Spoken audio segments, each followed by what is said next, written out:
Germany के Frankfurt airport से उड़ान भरते हुए एक पैसेंजर प्लेन लंदन के हीथ्रो एयरपोर्ट के लिए रवाना होता है। यहां से इसे न्यूयॉर्क के जॉन एफ कैनेडी एयरपोर्ट पहुंचना था, लेकिन टेक ऑफ के सिर्फ 38 मिनट बाद 31,000 फीट की ऊंचाई पर यह प्लेन अचानक से ब्लास्ट हो जाता है और पल भर में प्लेन के अंदर मौजूद 243 पैसेंजर सहित 16 क्रू मेंबर्स की मौत हो जाती है। इतना ही नहीं, इस प्लेन का मलबा लॉकर बी के 11 रेजिडेंट्स की भी जान ले लेता है। और जैसा आप सोच रहे हैं, यह प्लेन में आई किसी खराबी या पायलट की गलती से हुआ कोई हादसा नहीं था, बल्कि यह यूके का सबसे बड़ा टेररिस्ट अटैक था, जिसमें सैकड़ों मासूमों ने अपनी जान गंवा दी थी। तो इस हमले के पीछे कौन था और यह टेररिस्ट अटैक किस तरह प्लान किया गया? ये कहानी है पैन एम फ्लाइट 103 की, जिसके बारे में जानकर आपके होश उड़ जाएंगे। और आज इस वीडियो में हम इसी के बारे में बात करने वाले हैं। 21 दिसंबर 1988 का वह दिन, क्रिसमस में बस 4 दिन रह गए थे और लोग जल्द से जल्द अपने परिवार के पास पहुंचना चाहते थे। फेस्टिवल और छुट्टी के इसी एक्साइटमेंट को अपने मन में लिए 243 पैसेंजर्स और 16 crew members pan Am flight 103 पर सवार होते हैं, जिसमें 21 देशों के लोग शामिल थे। यह एक रेगुलर शेड्यूल वाली Pan Am transatlantic flight थी, जिसमें बोइंग 747-221 एयरक्राफ्ट इस्तेमाल किया जा रहा था। इस फ्लाइट की कमान 55 साल के कैप्टन जेम्स बी मैकक्वेरी के कंधों पर थी, जिसके पास 11,000 घंटों का फ्लाइंग एक्सपीरियंस था और यह 1964 से पैन एम के पायलट थे। इनका साथ देने के लिए 52 साल के first officer Raymond R Wagner अपनी ड्यूटी पर तैनात थे, जिनके पास टोटल 12,000 घंटों का फ्लाइंग एक्सपीरियंस था। साथ ही प्लेन में 46 साल के flight engineer Jerry D Everett भी मौजूद थे, जिनके पास 8,000 घंटे से भी ज्यादा का फ्लाइंग एक्सपीरियंस था। कुल मिलाकर 259 लोग इस प्लेन में सवार होते हैं। इसके बाद प्लेन में फ्यूल डाला जाता है और इसे रनवे की तरफ पुश बैक करने की प्रक्रिया शुरू होती है। कुछ ही मिनटों में प्लेन रनवे पर पहुंच जाता है। पायलट इसे रनवे पर सीधा अलाइन करते हैं और टेक ऑफ का क्लियरेंस मिलते ही प्लेन पहले धीमी रफ्तार से बढ़ना शुरू करता है, लेकिन हर बीतते सेकंड के साथ इसकी स्पीड बढ़ती जाती है। इस तरह चंद सेकंड्स के अंदर शाम के 7:03 पर पैन एम फ्लाइट 103 लंदन के हीथ्रो एयरपोर्ट से टेक ऑफ कर जाती है। प्लेन में सब सही चल रहा होता है और हर कोई क्रिसमस के लिए उत्साहित दिखाई देता है। यहाँ तक कि कॉकपिट का माहौल भी काफी खुशनुमा होता है। इन लोगों को कोई अंदाजा ही नहीं होता है कि इनकी मौत की साजिश कई महीनों पहले ही रची जा चुकी है। खैर, पैन एम फ्लाइट 103, जिसे Clipper Maid of the Seas नाम से भी जाना जाता है, यह न्यूयॉर्क की ओर जा रही होती है, लेकिन तभी पायलट्स इसे नॉर्थ की ओर मोड़कर स्कॉटलैंड की तरफ जाने का फैसला करते हैं।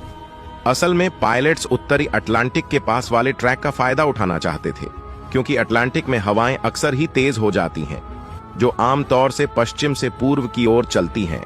इसलिए नॉर्थ की ओर जाकर पायलट उन हवाओं को पकड़ सकते थे और उनकी मदद से प्लेन ज्यादा एफिशिएंटली फ्लाई कर सकता था। इस रूट को लेकर पायलट्स की ट्रैफिक कंट्रोलर से 2-वे कम्युनिकेशन होती है और एटीसी की तरफ से प्लेन को अटलांटिक के ऊपर से जाने के लिए मंजूरी दे दी जाती है। लेकिन एटीसी को यह मंजूरी देने के बदले में पायलट्स की तरफ से कोई जवाब नहीं मिलता, तो थोड़ी ही देर में एटीसी यह नोटिस करता है कि पैन एम फ्लाइट 103 रडार से गायब हो चुकी है। ऐसा होते ही तुरंत इमरजेंसी डिक्लेयर्ड करके प्लेन की खोजबीन शुरू हो जाती है और थोड़ी ही देर में लॉकर बी व उसके आसपास के इलाके से खबर मिलती है कि आसमान से प्लेन के टुकड़े गिर रहे हैं।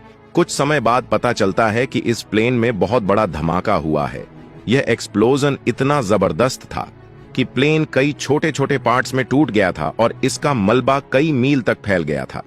यह खबर मिलते ही दर्जनों हेलीकॉप्टर्स को प्लेन का मलबा ढूंढने में लगा दिया जाता है, जो 2000 स्क्वायर किलोमीटर के एरिया में इसके टुकड़े इकट्ठा करते हैं। शुरुआती जांच करने पर पता चलता है कि यह धमाका उस समय हुआ जब प्लेन अपनी निर्धारित स्पीड से उड़ता हुआ लॉकर बी के ऊपर से गुजर रहा था। उस समय प्लेन की ऊंचाई 31,000 फीट थी और धमाका इतना तेज था कि प्लेन में मौजूद 259 यात्रियों में से एक भी जिंदा नहीं बच पाया।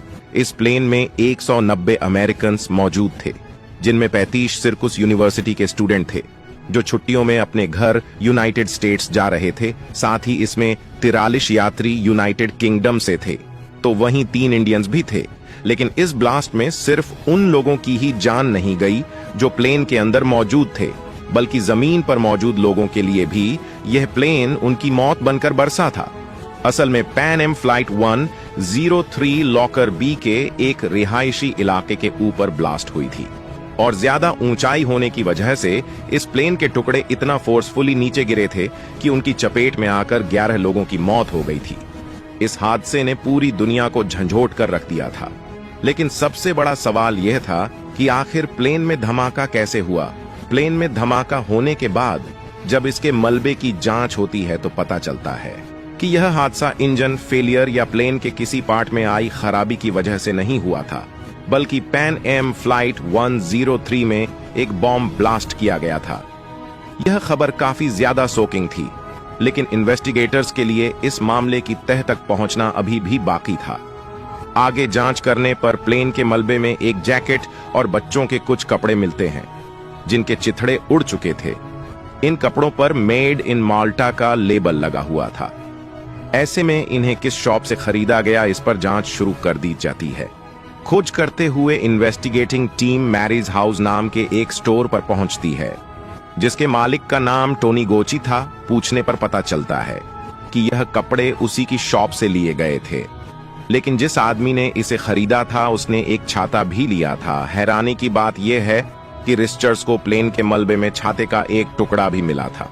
जब उस टुकड़े को शॉप में मौजूद कुछ नए छाते से मिलाया जाता है तो वह मैच कर जाता है।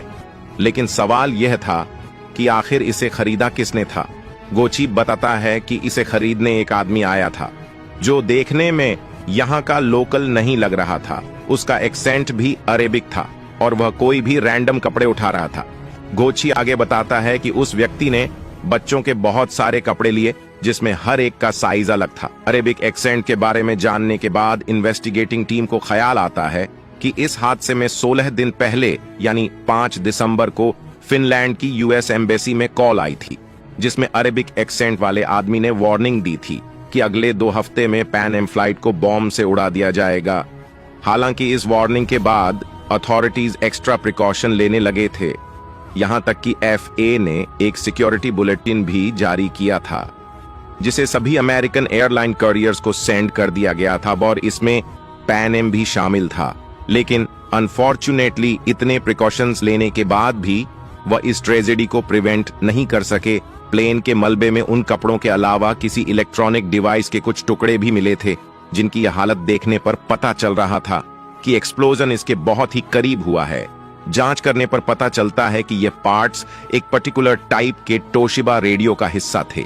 इसी क्लू से अथॉरिटीज को फ्लाइट 103 में बॉम्ब ब्लास्ट होने का शक और भी ज्यादा मजबूत हो जाता है, क्योंकि इस हादसे के 2 महीने पहले वेस्ट जर्मनी की पुलिस ने एक एक्सप्लोसिव डिवाइस को जब्त किया था जिसे तोशिबा रेडियो के अंदर फिट किया गया था। अब वैसे तो उन्हें इन दोनों हादसों के बीच कोई कनेक्शन नजर नहीं आता, लेकिन फिर भी इन सब चीजों को समझने के लिए उन्हें लगता है एक बार तोशिबा के ऑफिशियल की हेल्प लेनी चाहिए और यही सोचकर वह तोशिबा के पास पहुंचते हैं, जहां कंपनी यह कंफर्म करती है कि प्लेन में मिला वह रेडियो उनकी रेडियो सीरीज का RTSA 16 मॉडल है।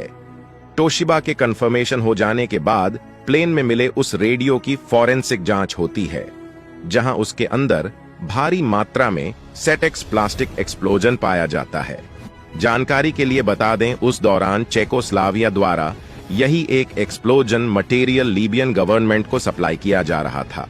जांच में पता चलता है कि प्लेन में रेडियो के अंदर मौजूद इस एक्सप्लोजिव को डेटोनेटर से अटैच किया गया था, जो डायरेक्टली टाइमर से कनेक्टेड था। इन्वेस्टिगेटिंग टीम का मानना था कि यह टाइमर MST 13 है, जिसे एक स्विस कंपनी एबो टेलीकम्युनिकेशंस ने बनाया है।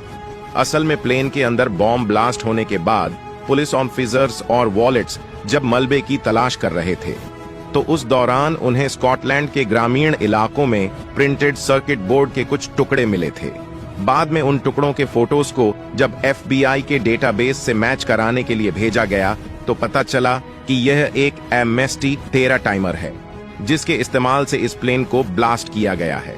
इस दौरान यह भी पता चला कि एबो टेलीकम्युनिकेशंस ने इस तरह के 20 MST तेरा टाइमर्स लीबिया को सप्लाई किए थे। लेकिन हैरानी की बात यह है कि पैन एम फ्लाइट 103 में हुए हादसे से 10 महीने पहले FBI ने एक लीबियन इंटेलिजेंस ऑफिसर को अरेस्ट किया था, जिसके पास सेम टाइमर मिला था। इस ऑफिसर को सेनेगल के डागर एयरपोर्ट से गिरफ्तार किया गया था, क्योंकि इसके पास टाइमर के अलावा 9 पाउंड सेटिक्स और TNT यानी ट्राई नाइट्रोटोल भी मिला था, जो एक पावरफुल एक्सप्लोसिव है और इसका इस्तेमाल कॉमनली मिलिट्री में किया जाता है। अब तक हुई इन्वेस्टिगेशन और रिसर्च के बेसिस पर इतना पता चल चुका था कि बॉम्बर ने कपड़े, रेडियो और बाकी के सारे सामान को कैरी करने के लिए एक डार्क ब्राउन सूटकेस का इस्तेमाल किया था। साथ ही टाइमर को एक्टिवेट करके बॉम्ब वाले रेडियो को सूटकेस के बिल्कुल बीच में प्लेस किया गया था। इस केस को और डीपली समझने के लिए स्कॉटलैंड पुलिस ने एक फेक बॉम्ब को तोशिबा रेडियो में फिट किया, जिसके बाद उसके अंदर हुए एक्सप्लोजन और उसमें होने वाले इंपैक्ट को रीड किया गया। इस तरह अथॉरिटीज इस नतीजे पर पहुंची कि आखिर इस पूरे हादसे की रूपरेखा कैसे तैयार की गई होगी। अनुमान के अनुसार धमाके वाले दिन यानी 21 दिसंबर 1988 को लीबियन गवर्नमेंट से मिला हुआ एक व्यक्ति एक सूटकेस में बॉम्ब लेकर माल्टा जाता है और वहां से उस सूटकेस को किसी तरह जर्मनी के फ्रैंकफर्ट एयरपोर्ट पर जाने वाले प्लेन में रख देता है। फ्रैंकफर्ट एयरपोर्ट पर पहुंचने के बाद इस सूटकेस को एक दूसरी फ्लाइट में लोड किया जाता है, जिसे लंदन के हीथ्रो एयरपोर्ट में लैंड होना था। इसके बाद लंदन में इन यात्रियों और सामान को पैन एम फ्लाइट 103 में रख दिया जाता है, जिसे न्यूयॉर्क के जॉन एफ कैनेडी एयरपोर्ट जाना था। इस तरह से बार बार प्लेन को बदलना उस जमाने में एक आम बात थी। हालांकि इसके लिए एक ही टिकट लिया जाता था, जिसे हर एयरपोर्ट पर बदला नहीं जाता था। तो लंदन में भी इस बम वाले सूटकेस को चेक नहीं किया जाता, क्योंकि उन्हें लगता है कि यह फ्रैंकफर्ट जैसे बड़े और सेफ एयरपोर्ट से आ रहा है, तो वहां उसकी अच्छे से जांच हो गई होगी और इसी तरह की लापरवाही की वजह से पैन एम फ्लाइट 103 में इतना बड़ा धमाका हो जाता है, जिसमें 270 मासूमों की जान चली जाती है। हालांकि जब जांच में सारा शक लीबिया की तरफ गया तो उसने इस हादसे में अपना कोई इवॉल्वमेंट होने से पूरी तरह से इनकार कर दिया था। लेकिन 2003 में लीबिया के शासक मोहम्मद अल गद्दाफी ने पैन फ्लाइट 103 में होने वाली बमिंग की रिस्पांसिबिलिटी ली और बाद में सभी टम्स के रिलेटिव्स को एज कंपनसेशन नियर $3 बिलियन की रकम भी दी। तो दोस्तों, आज के लिए बस इतना ही। वीडियो अच्छी लगी हो तो लाइक शेयर जरूर करें।